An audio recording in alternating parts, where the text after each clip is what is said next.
이 시간 함께 나눌 말씀은 로마서 15장 1절에서 7절 말씀까지 우리 함께 읽겠습니다. 믿음이 강한 우리는 마땅히 믿음이 약한 자의 약점을 담당하고 자기를 기쁘게 하지 아니할 것이라. 우리 각 사람이 이웃을 기쁘게 하되 선을 이루고 덕을 세우도록 할지니라. 그리스도께서도 자기를 기쁘게 하지 아니하셨나니 기록된 바 주를 비방하는 자들의 비방이 내게 미쳤나이다 함과 같으니라. 무엇이든지 전에 기록된 바는 우리의 교훈을 위하여 기록된 것이니 우리로 하여금 인내로 또는 성경의 위로로 소망을 가지게 함이니라. 이제 인내와 위로의 하나님이 너희로 그리스도 예수를 본받아 서로 뜻이 같게 하여 주사 한 마음과 한 입으로 하나님 곧 우리 주 예수 그리스도의 아버지께 영광을 돌리게 하려 하노라. 그러므로 그리스도께서 우리를 받아 하나님께 영광을 돌리심과 같이 너희도 서로 받으라. 아멘. 약육강식이라는 말이 있습니다. 이 동물의 세계에서 쓰이는 말인데요. 강한 자가 약한 자를 잡아먹는다는 그런 동물의 세계에서 통용되는 말입니다. 근데 이것이 지금 여전히 사회에서도 사람이 살아가는 세상에서도 쓰인다는 것이죠. 강한 자가 약한 자를 다스리고 지배하고 착취한다는 말입니다.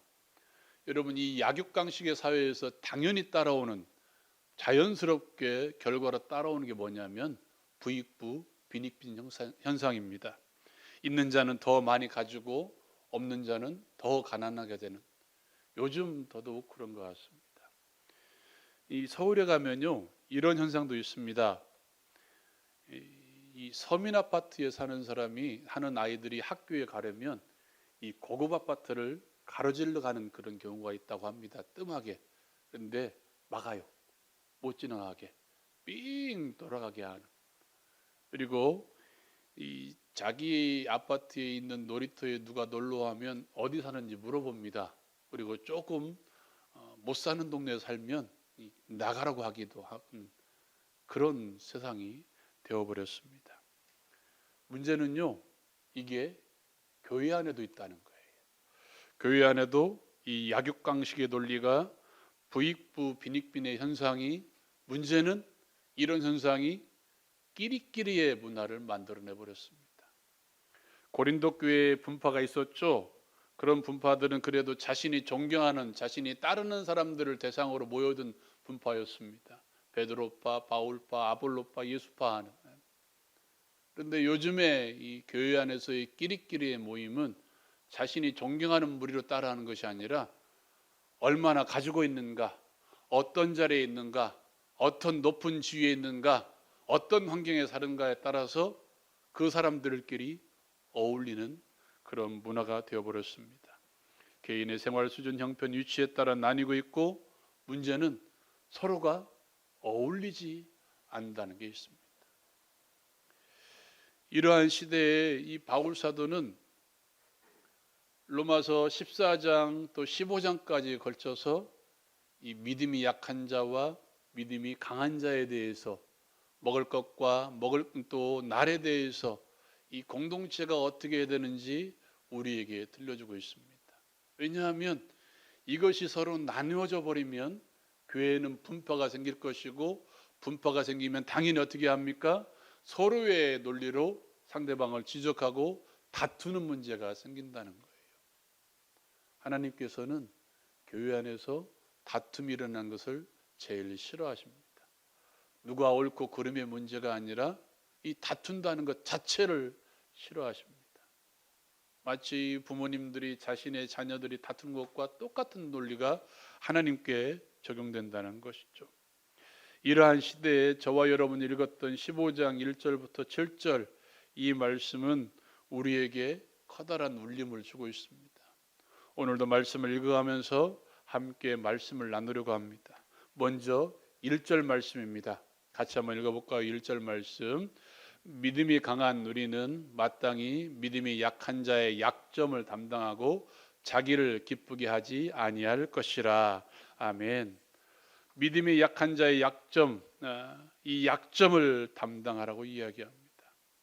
믿음의 약함에 대해서 말하고 있는데요, 저는 모든 부분을 다 말하고 싶습니다. 믿음뿐만이 아니라 육신의 나약함까지.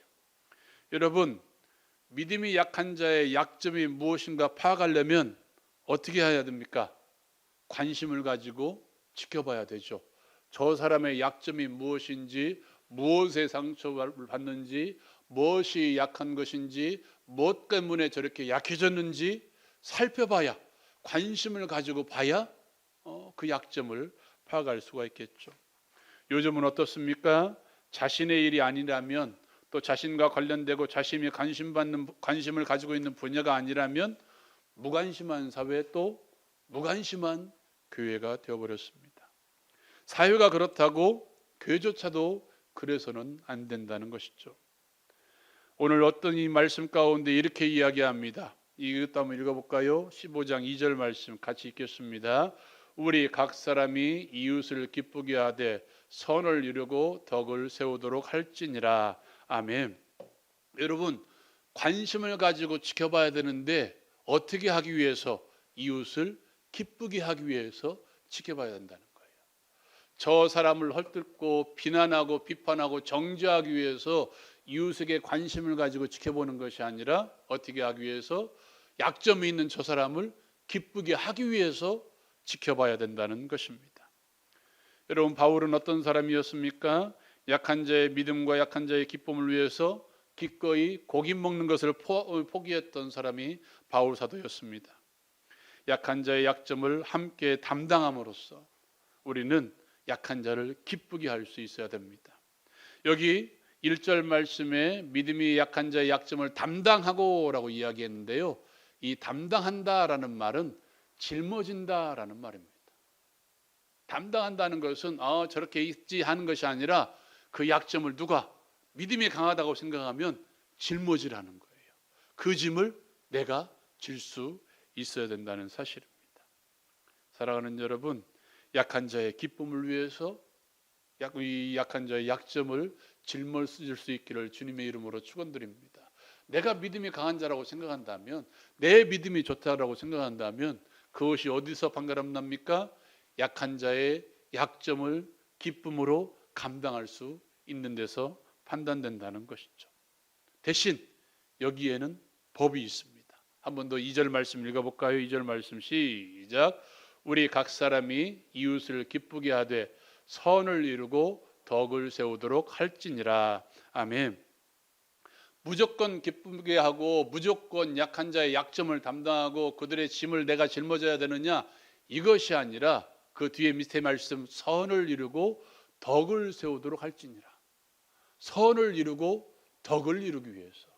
선이 무엇입니까? 선은 하나밖에 없습니다. 그리스도를 믿는 모든 교회 공동체가 예수님에게까지 자라나는 게 선입니다. 교회 다니는 모든 사람들이 함께 성도된 모든 지체들이 그들의 삶 가운데에서 예수의 모습이 드러날 때까지, 그리스도를 닮아갈 때까지 하는 게 선입니다. 덕은 무엇입니까? 이 성경에 보면 덕이라는 말이 나오지 않고요, 집, 그리고 그 사람에 대해서 나옵니다. 사람을 세워주는 거예요. 그 사람의 신앙을 세워주는 거예요. 모든 일을 기쁘게 하기 위해서 감당하는 것이 아니라 그 사람의 믿음이 자라난다고 생각한다면, 내가 이 짐을 짊어짐으로써 그 사람의 신앙이 성장할 수 있다고 생각한다면 그 짐을 짊어지는 것입니다. 그를 통해서 하나님의 나라가, 예수 그리스도가 드러나게 된다면 기꺼이 믿음이 약한 자의 약점을 내가 짊어지는 것이고, 믿음이 약한 자의 문제를 내가 짊어진다는 사실입니다. 목적은 교회가 바로 서고 신앙이 바로 서는 데 있습니다. 믿음이 약한 자가 장성한 신앙으로 자랄 수 있도록 하는 것이 짐을 짊어지는 것의 목적이라는 것이죠. 3절 말씀에서 이렇게 이야기합니다. 한번 읽어볼까요? 로마서 15장 3절 말씀 같이 읽겠습니다. 그리스도께서도 자기를 기쁘게 하지 아니하셨나니 기록된 바 주를 비방하는 자들의 비방이 내게 미쳤나이다 함과 같으니라. 아멘. 예수 그리스도가 그렇게 하셨습니다. 여러분, 예수 믿는 사람들의 모든 신앙의 모범, 삶의 모범은 예수밖에 없습니다. 예수님께서는 어떻게 했습니까? 자기를 기쁘게 하지 아니하셨다라고 3절 말씀에 기록하고 있습니다. 그분의 삶의 목적은 무엇이었습니까? 하나님께 영광 돌리는 삶이었습니다. 7절 말씀을 보면 이렇게 이야기하죠. 한번 읽어볼까요? 7절 말씀 시작. 그러므로 그리스도께서 우리를 받아 하나님께 영광을 돌리심과 같이 너희도 서로 받으라. 아멘. 예수님께서 나를 왜 받으셨을까요? 예수님이 십자가를 왜 지셨을까요? 예수님이 십자가를 지심으로 왜 나를 구원해 주셨을까요? 오늘 말씀에 있지 않습니까? 하나님께 영광을 돌리심과 같이 라고 이야기합니다. 누구를 기쁘게 하기 위해서? 하나님을 기쁘게 하기 위해서. 예수님이 이 땅에 오셔서 철저히 하나님의 영광을 위해서 사셨음을 기억하시기 바랍니다. 예수님은 어떻게 사셨습니까? 8절 말씀에 이렇게 기록되어 있습니다. 같이 한번 읽어볼까요? 내가 말하노니 그리스도께서 하나님의 진실하심을 위하여 할례의 추종자가 되셨으니 이는 조상들에게 주신 약속들을 견고하게 하시고. 아멘. 오늘 말씀이 뭐라고 이야기합니까? 하나님의 진실하심을 위해서 할례의 추종자, 수종자가 되셨으니 봉사자가 되셨으니 라고 이야기합니다. 그 이유는 조상들에게 주신 약속들을 견고하게 하시기 위해서 그렇게 하셨다는 거예요. 하나님께서 조상들에게 주신 약속이 무엇입니까? 내가 다윗의 후손을 통해서 너희를 구원할 것이다. 이것이죠.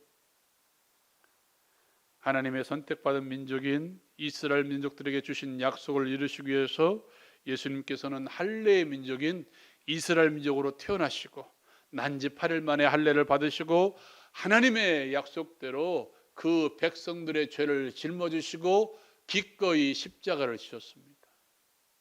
철저히 누구를 위해서? 하나님을 기쁘게 하기 위해서. 또한 예수님께서는 우리를 기쁘게 하기 위해서 그렇게 사셨습니다. 다시 7절 말씀 읽어볼까요? 7절 말씀 시작.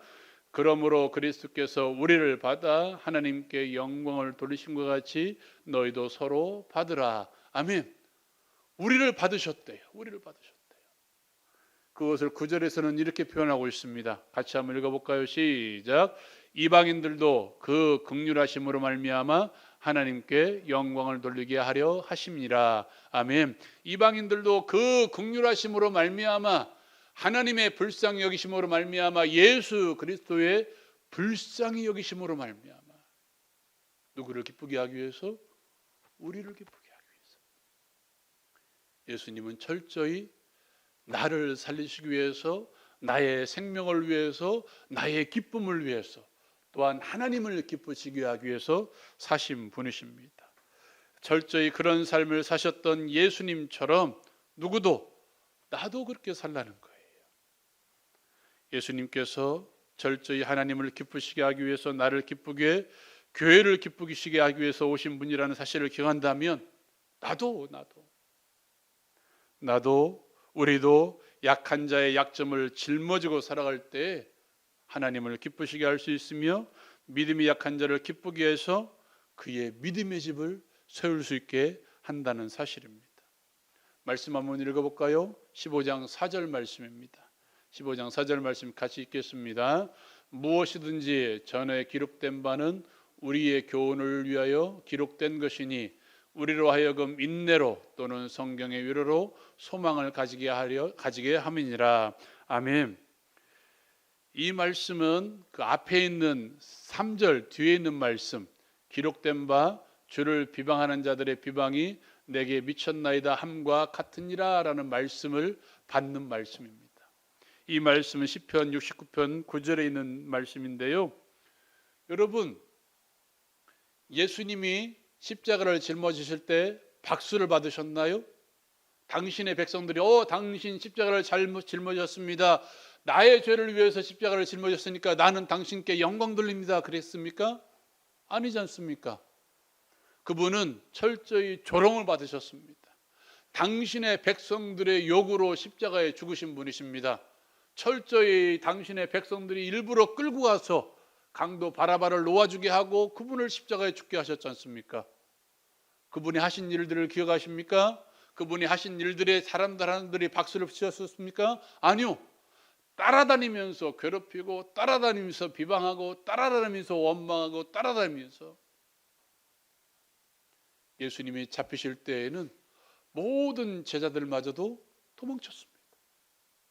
철저히 혼자 남으셨습니다. 이게 뭡니까? 오늘 말씀이 있지 않습니까? 오늘 우리 같은 3절 말씀에 주를 비방하는 자들의 비방이 내게 미쳤나이다. 그 십자가에서 하나님마저 외면하셨습니다. 나의 하나님 어찌하여 나를 버리셨나이까? 하나님을 기쁘시기 위해서, 사람을 기쁘게 하기 위해서 십자가를 짊어지셨는데 박수는 받지 못할 망정 철저히 비방을 듣고 조롱을 받고 원망을 받고 욕을 받고 침뱉음을 당한 그런 예수님이셨습니다.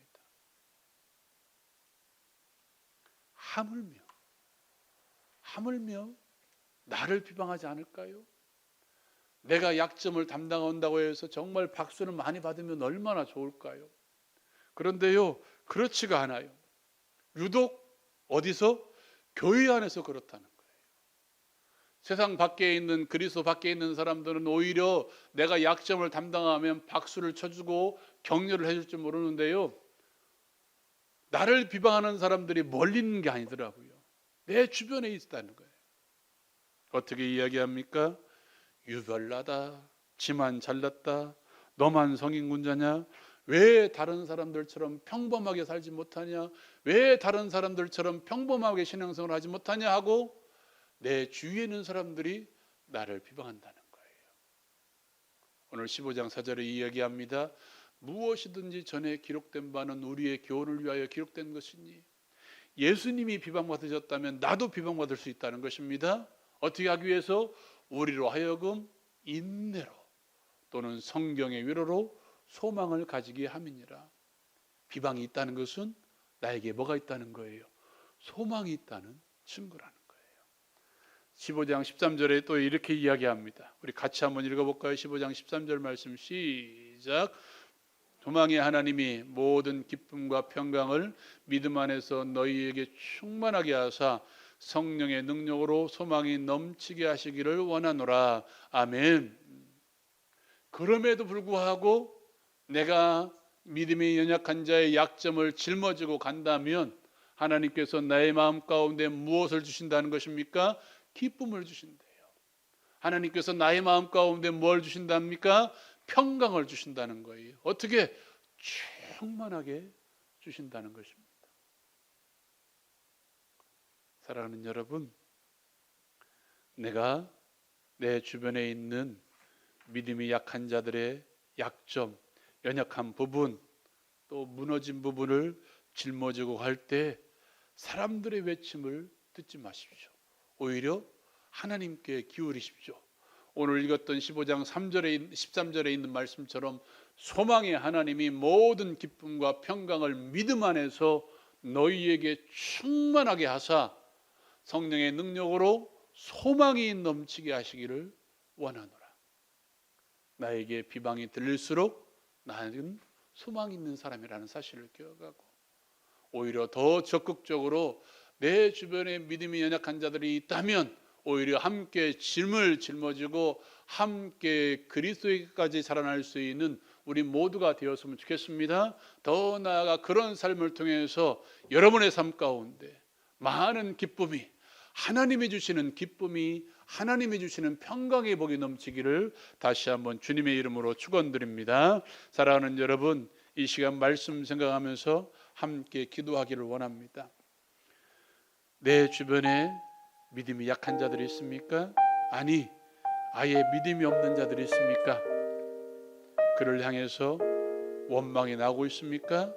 불평이 나오고 있습니까? 왜 그렇게 하느냐고 비방이 나오고 있습니까?